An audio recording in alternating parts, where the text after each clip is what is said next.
Morning all of you. Online class में आप सभी का स्वागत है। आप सभी लोग ठीक हो, ये मैं आशा करती हूँ। चलिए, अब इसी के साथ हम लेसन नंबर 6 जहाँ पहिया है उसको हम भावार्थ समझेंगे। यहाँ जहाँ पहिया का अर्थ है कि जो नारी होती है वो अगर मन में विश्वास बना ले कि मुझे ये काम करना है तो वो काम अवश्य हो सकता है। कभी भी हम नारी को अबला कहते हैं तो अब नारी वो अबला नहीं रह गई है। हर काम को वो अपनी तरीके से संभव करना जानती है। तो यहाँ पर एक ऐसी ही लड़की थी फातिमा नाम की, जिसने यह संभव कर दिखाया है। यहाँ जो इस कहानी को मैं आपको बताना चाहती हूँ वह कहानी है तमिलनाडु के जिला पुडुकोट्टई की कहानी है, जहाँ पर लड़कियों ने मिलकर साइकिल चलाना एक सामाजिक आंदोलन शुरू किया और यह आंदोलन में लोगों ने बढ़ चढ़कर हिस्सा लिया। यह जो आंदोलन था वो कुछ अजीब गरीब था, लेकिन फिर भी लोगों ने इस आंदोलन, लोगों मतलब का क्या था कि कोई भी इसके अंदर कोई व्यक्ति नहीं था, कोई आदमी नहीं था, सिर्फ लड़कियों ने मिलकर यह आंदोलन शुरू किया। लेकिन यहाँ पर जो पुडुकोट्टई ज़िला है वहाँ की नव साक्षर का मतलब होता है जो नई नई अभी पढ़ी लिखी लड़कियाँ हों, जो माध्यमिक में होती है, उच्च माध्यमिक में अर्थात जो 10वीं और 12वीं की जो ग्रामीण लड़कियाँ हैं वह लोगों तो साइकिल चलाती ही थी, लेकिन जो इनसे ज़्यादा उम्र वाली जो गांव की औरतें थीं, जो सिर्फ घर में रहती थीं, जो पिछड़ेपन की थीं, वे औरतों ने अपने पिछड़ेपन को लात मारते हुए, उसका विरोध करते हुए, ऐसी जंजीर जो उनको घर के अंदर पकड़ के रखी हुई थी, उन जंजीरों को तोड़कर वह अपने तरीके से बाहर निकलना उसने इस साइकिल के द्वारा जाना। कभी कभी ये तरीका अजीबोगरीब होता है, लोगों को ये तरीका अजीबोगरीब लगा, लेकिन उन लड़कियों ने अपने मन में ठान ली कि चाहे लोग कुछ भी कहें, हमें उनसे कोई भी मतलब नहीं है। भारत के जितने भी ज़िले हैं उनमें से एक ज़िला है पुडुकोट्टई। जो पुडुकोट्टई ज़िला है वहाँ की जो महिलाएं थी उन्होंने अपनी आज़ादी के लिए, अपनी गतिशीलता के लिए, अपनी अभिव्यक्ति मतलब अपने मन की बात को दूसरों तक पहुंचाने के लिए उन्होंने क्या किया, साइकिल का उपयोग किया। और इस साइकिल चलाने में अधिकांश नवसाक्षर लड़कियां भी थीं। 10 वर्ष से कम की लड़कियों को अलग अगर कर भी दें, हम कहें कि चलो कितनी लड़कियां थी तो बोले अभी आज की नई लड़कियां थी, लेकिन ऐसा नहीं। 10 वर्ष के लड़कियों को अगर हम अलग कर भी दें तो भी यहाँ की ग्रामीण महिलाएं हैं जो उनमें से 1/4 से अधिक लड़कियां साइकिल चलाना सीख गई हैं। यहाँ पर 70,000 से अधिक महिलाएं अपनी साइकिल प्रतियोगिता में भाग लेने के लिए आगे आई हैं। यहाँ पर साइकिल चलाने की जो लड़कियाँ इच्छा रखती थी उन्हें साइकिल सिखाने के लिए प्रशिक्षण शिविर बनाया गया। प्रशिक्षण शिविर का मतलब होता है कि जहाँ पर ट्रेनिंग दी जाती हो, साइकिल चलाने के लिए उन्हें सिखाया जाता हो, तो यहाँ पर प्रशिक्षण शिविर बनाया गया। ग्रामीण पुडुकोट्टई के मुख्य इलाकों में अत्यधिक रूढ़िवादी का मतलब होता है कि जहाँ पर बंद करके रखा जाता हो, जहाँ पर पुराने संस्कारों को पकड़ के रखा जाता हो। तो पुराने संस्कारों से एक लड़की जो मुस्लिम लड़की थी उसने सड़क पर साइकिल चलाना दिखाया। और आप तो जानते हो कि मुस्लिम लोगों को तो कितनी परेशानी होती है, कितनी तकलीफ़ होती है घर से बाहर निकलना। आज भी हम देखते हैं कि मुस्लिम लड़कियों को बुर्का के अंदर पहनकर उसे बाहर निकलना पड़ता है।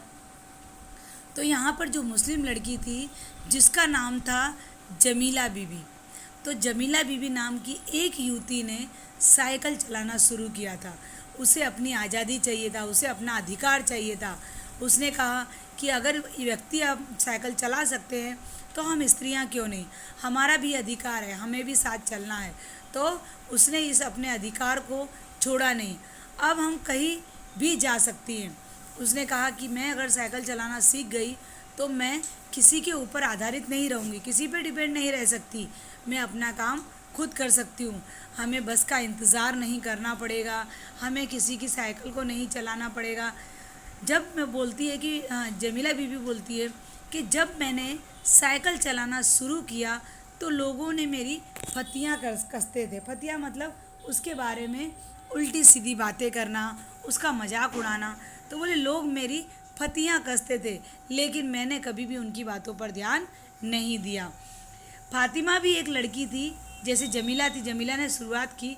फातिमा भी माध्यमिक क्लास में पढ़ती थी, माध्यमिक विद्यालय में पढ़ती थी।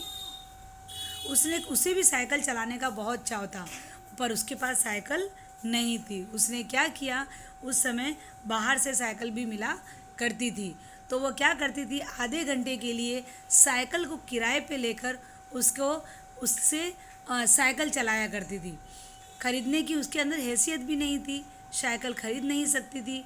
इसलिए उसने क्या किया कि वो आधे घंटे के लिए कुछ पैसे देकर, 1 रुपया 2 रुपया देकर, और वो भाड़े पर साइकिल, किराए पर साइकिल लेकर अपनी साइकिल चलाती थी। इसको साइकिल चलाने से उसे ऐसा लगता जैसे उसे आज़ादी मिल गई हो।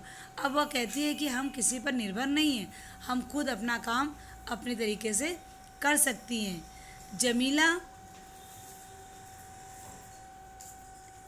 जमीला, फातिमा और उनकी मित्र अवकन्नी, अब ये तीनों हो गई, जामिला, फातिमा और अवकन्नी। तीनों मित्र, तीनों सहेलियां थी। इन सबकी उम्र 20 वर्ष के आसपास होगी। उन्होंने अपने समुदाय मतलब जितने भी समूह में लड़कियां थी, सभी लड़कियों को उन्होंने साइकिल चलाना शुरू करवाया, अर्थात उन्होंने साइकिल चलाना शुरू किया, उन्हें सिखाया। अब तो उस ज़िले में जो पुडुकोट्टई ज़िला था, उसमें तो साइकिल चलाने की धूम मच गई।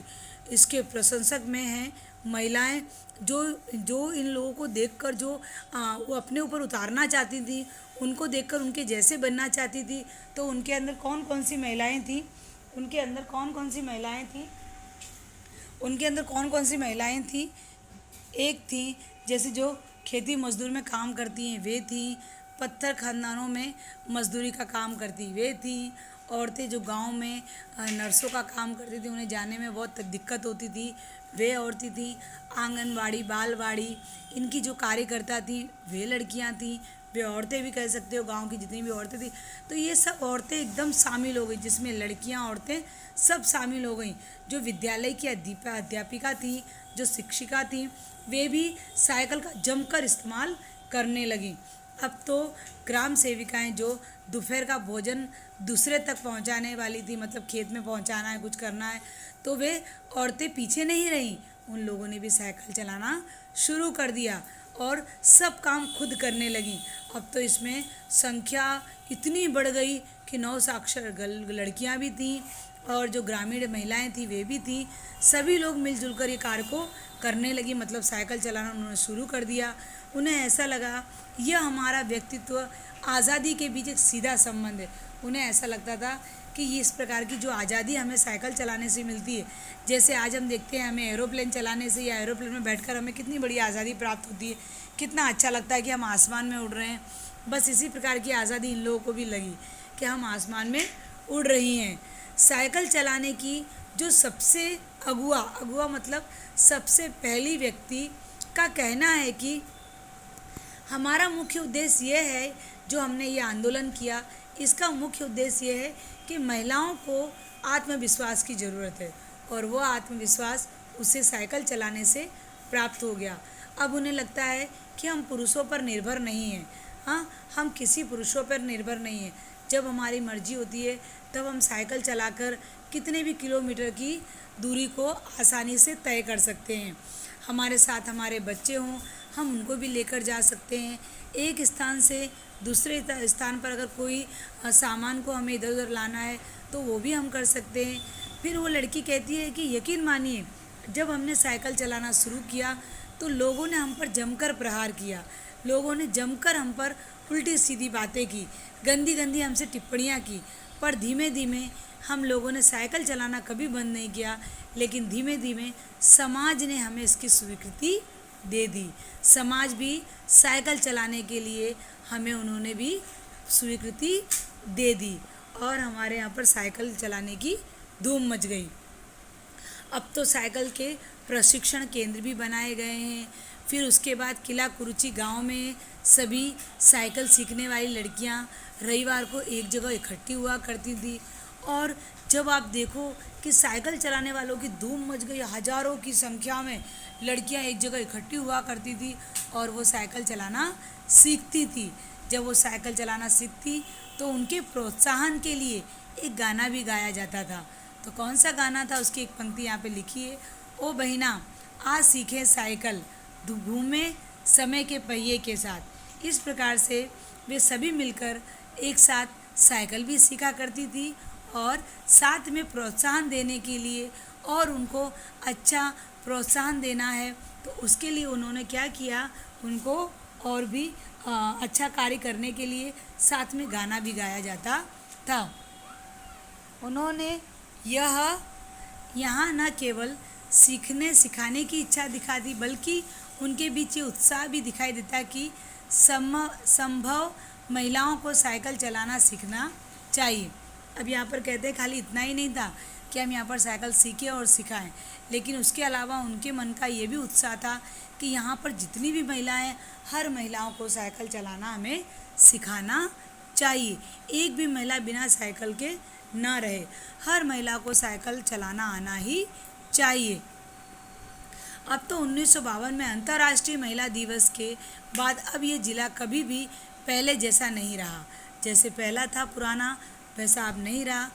जो गांव ने अपने लड़कियों को समाज में साइकिल चलाने की स्वीकृति दी, फिर वो क्या हो गया, एक आज़ाद गांव हो गया। हैंडल पर झंडियाँ लटकाए, घंटियाँ बजाते हुए साइकिल पर सवार लगभग 1500 महिलाओं ने पुट्टुकोटी में तूफान ला दिया। अब तो क्या हुआ कि सब लड़कियों ने अपने अपने साइकिल के आगे हैंडल पर हरी कलर की झंडियाँ लटका ली और घंटियाँ बजाना शुरू किया। और एक साथ जब 1500 लड़कियाँ निकलती हैं तो पुट्टुकोटी गांव में तूफान मच गया। सब लोग देखकर सबके मन में आश्चर्य हो गया, अरे भगवान ये क्या, ये आज की महिलाएं हैं जो साइकिल चला करने की तैयारी ने यहाँ आने वालों को हक्का बक्का कर दिया। लोग आश्चर्य में पड़ गए, वाह क्या महिलाओं ने अपना उद्देश्य या आंदोलन शुरू किया है। इस तरह सारे मामले में पुरुष की क्या राय थी, तो ये तो सब स्त्रियों की राय थी कि स्त्रियों ने अपने आज़ादी के लिए साइकिल चुनी और साइकिल के द्वारा उन्होंने अपनी आज़ादी प्राप्त की। अब अपने काम खुद करने लगी है, किसी पुरुष के ऊपर आधारित नहीं रहने लगी। अब यहाँ पर हम देख रहे हैं कि पुरुष की क्या राय थी। तो यहाँ पर आर साइकिल्स के मालिक को तो रहना ही था। इस अकेले डीलर के यहाँ लेडीज साइकिल की बिक्री में साल भर के अंतर काफ़ी वृद्धि हुई। जब इनसे पूछा गया तो इन्होंने कहा कि जब से लड़कियों ने साइकिल चलाना शुरू किया है तब से इस साल कम से कम आधे से ज़्यादा यहाँ पर वृद्धि हुई है। बहुत लोगों ने साइकिल खरीदी है, काफ़ी वृद्धि हुई है।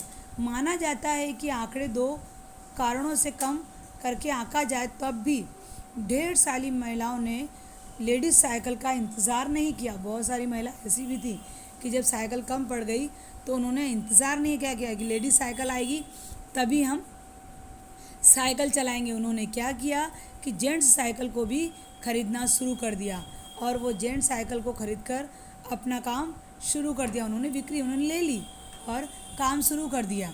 इस तरह से साइकिल चलाने के बहुत निश्चित आर्थिक निहितार्थ थे, मतलब आर्थिक रूप से भी वे लोग सक्षम थे कि चलो हमारी साइकिल में जो पैसा जा रहा है उससे ज़्यादा तो वो बचा सकती थी। उनकी आय में वृद्धि हुई, जो कमाता था जितना उससे ज़्यादा साइकिल चलाने के बाद उनकी आय में वृद्धि हुई। तो उनकी आय में वृद्धि कैसे हुई, जैसे कि महिलाएं अगर अगल बगल के गांव में, आजू बाजू के गांव में अगर कुछ उत्पादन बेचने जाती हैं, कुछ गेहूँ चावल कुछ भी बेचने जाती है, साग भाजी, तो उनका समय बचने लगा। वह समय उनका बचने लगा। उसके बाद उन्हें बस की राह देखकर उनका समय व्यय यानी खर्च होता था, जो समय खर्च होता था वो समय उनका बचने लगा। अब तो उन्होंने क्या किया, किसी की राह नहीं देखी, अब तो खुद वो साइकिल चलाकर आसपास के गांव में जो उन्हें बेचना होता था वो बेचकर चली आती थी। खराब परिवहन व्यवस्था वाले स्थानों के लिए तो ये बहुत महत्वपूर्ण है। जहाँ पर कोई वाहन जा नहीं सकता था, वहाँ पर भी लड़कियों ने अपनी साइकिल चलाकर वहाँ पर भी जाना शुरू कर दिया। इस तरह से उनके समय में बचत हुई तथा उनके पैसे जितना वो पैदल जाकर बेचती थी सामान, अब अपनी साइकिल से वो सामान बेचने लगी, मतलब उनकी आर्थिक वृद्धि भी होने लगी, मतलब उनके पास पैसा भी बचने लगा। अपना सामान वो बेचने के केंद्र में रहने लगी।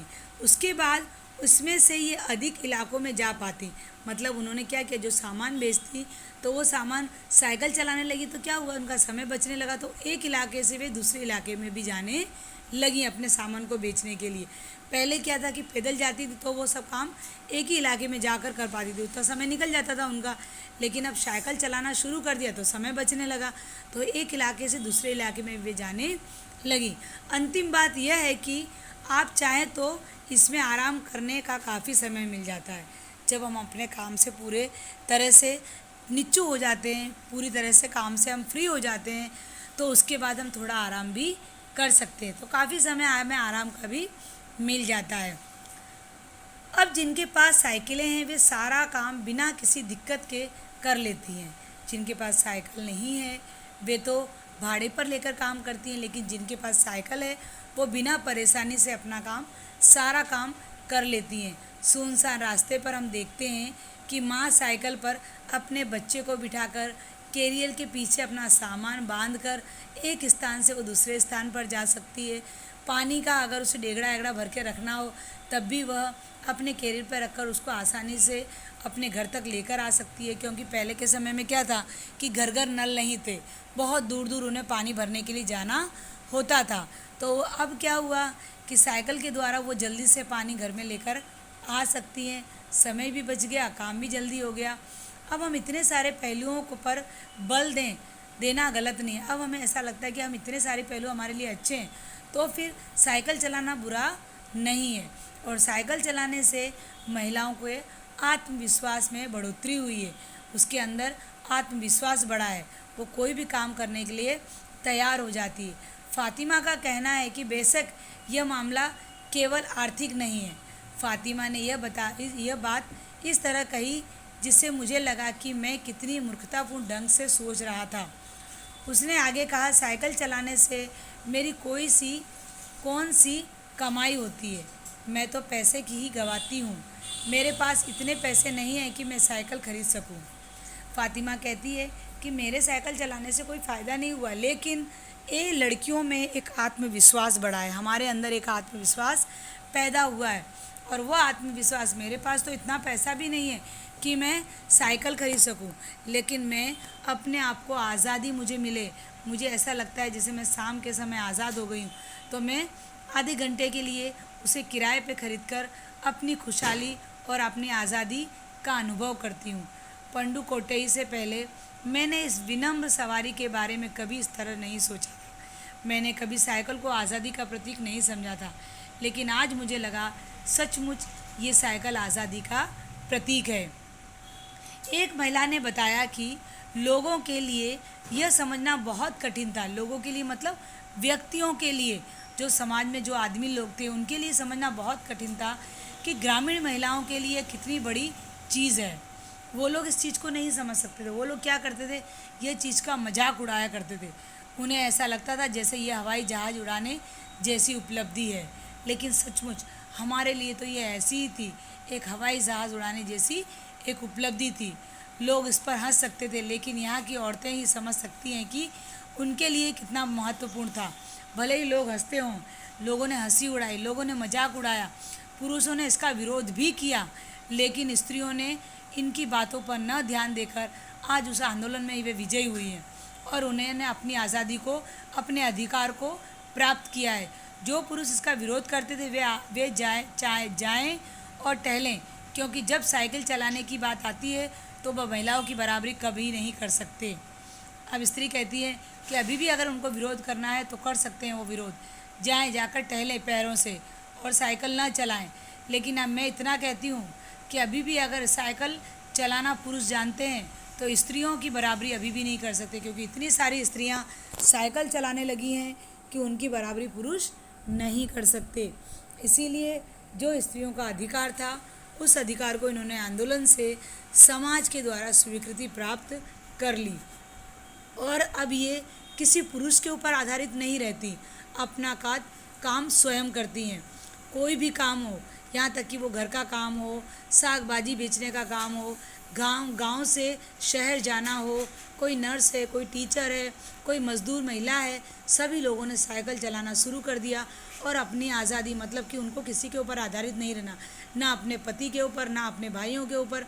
खुद वो साइकिल चलाना शुरू किया तो अपना काम तथा अपने बच्चों का काम, अपने घर का काम सब स्त्रियां अपने आप करने लगी। इसीलिए कहते हैं कि आज स्त्रियां किसी से कम नहीं, जो वो ठान लें वो करके दिखा सकती हैं। चलो, लेसन आपको समझ में आया है, ये मुझे अच्छी तरह से पता है। चलिए, इसी के साथ मैं अपनी वाणी को विराम देती हूँ। अस्तु, धन्यवाद।